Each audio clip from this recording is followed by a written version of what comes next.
The kid who had everything, had nothing to look forward to. That's not a metaphor. That's a diagnosis that you've seen them. Maybe you've been one. The kid with the newest car at 16. The vacations every month. The parents who could buy whatever problem came their way. And yet, something was hollow behind their eyes. You probably wrote it off. Jealousy, maybe. Or told yourself they were just ungrateful. Spoiled. That they didn't deserve what they had. But what if it's not about gratitude at all? What if the wealth itself, the very thing designed to make life easier, is quietly destroying their ability to feel anything real? Because here's what psychology has been quietly uncovering for decades. Money doesn't just buy comfort. In the right amounts, delivered in the wrong way, it buys numbness. And by the end of this, you'll understand exactly why to hear something your brain does that you've never once thought about.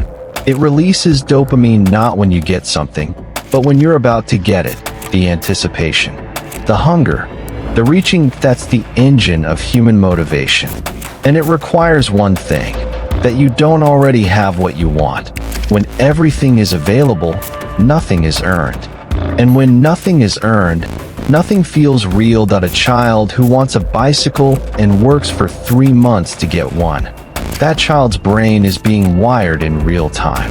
Patience, delayed gratification, the emotional weight of achievement. Now picture the child whose bike was simply there one morning. Wrapped, expensive, given without effort. The brain learned nothing. Except that wanting something means it will appear. By the time that child is 25, their dopamine system is fundamentally impaired. Not broken, impaired. Normal pleasures don't register. Ordinary accomplishments feel meaningless.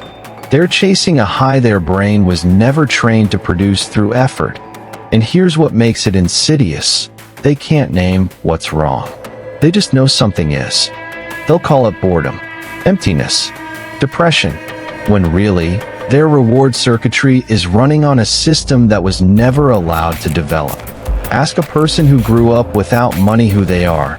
They will tell you about what they built, what they survived, what they fought for.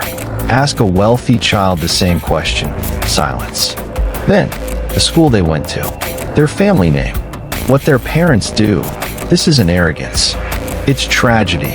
When you grow up with access to the best schools, the best networks, the best opportunities handed directly to you, you never face the crucible that forges a self. Psychologists call it identity diffusion. It's the inability to form a coherent, autonomous sense of who you are. And it's rampant in children raised with extreme privilege. They wear their parents' success like a coat that doesn't fit. And underneath it, they're terrified of being seen without it. The fear isn't of poverty. It's of ordinariness, of finding out, if everything were stripped away, that there's no one underneath. That fear never leaves. It just gets quieter as the wealth gets louder. Think about this carefully. When you grow up wealthy, how do you ever know if someone likes you for you? You can't. Every friendship carries a question mark. Every romantic relationship arrives with an asterisk. Is this person drawn to who I am? Or to what I represent? What I can access? What I might one day inherit? Chronic distrust. At scale. From childhood, research by psychologist Sonia Luther at Columbia found that wealthy adolescents reported significantly higher rates of loneliness than their less affluent peers. Not lower. Higher. Because money is a wall. It separates. It filters. It makes authentic connection harder, not easier. The richest people in the room are often surrounded by the most people and understood by the fewest. And so they learn to perform. To show up at social events as a version of themselves, curated, guarded, careful. The real self stays locked away, kept safe from people who might not actually want it. Year after year, that real self gets harder to find.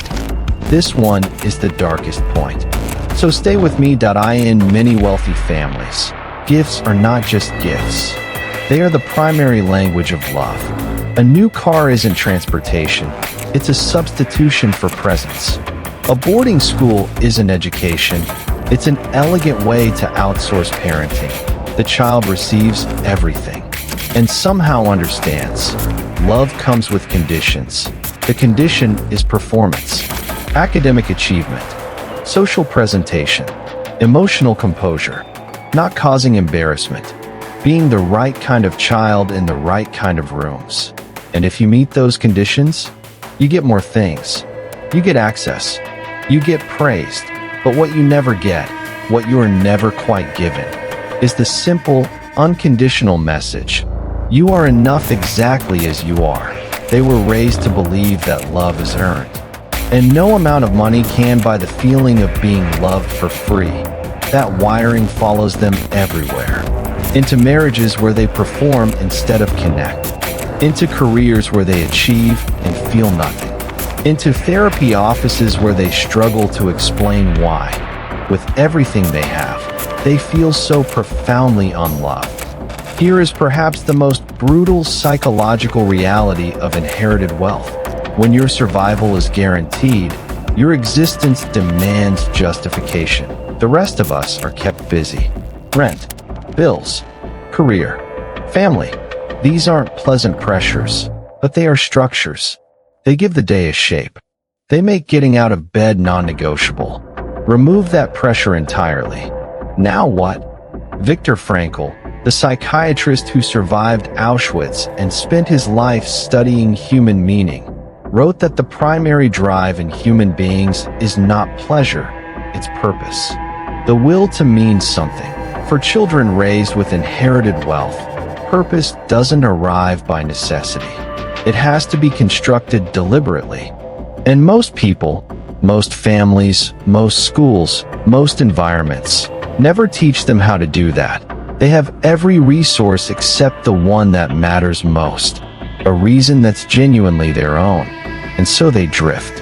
Philanthropy that feels performative, careers that feel like theater, relationships that feel like furniture, moving through a beautiful life that never quite feels inhabited, not ungrateful, not spoiled, lost, in a way that money makes invisible and makes no less real. So where does that leave us?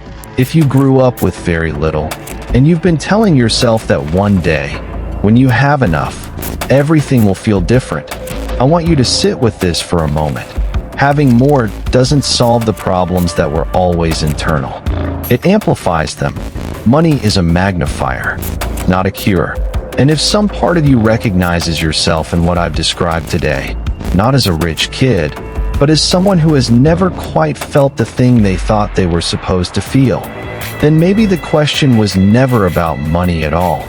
Maybe it's always been about the same things. Whether your reward system learned to wait, whether you know who you are without external validation, whether the people in your life actually see you, or just the version of you that's easiest to love. Those aren't wealth problems. Those are human problems. Wealth just buys a more expensive way to avoid looking at them. The tragedy of a rich kid isn't what they have. It's what they were never taught they needed. And that, quietly, invisibly, expensively, is a kind of poverty.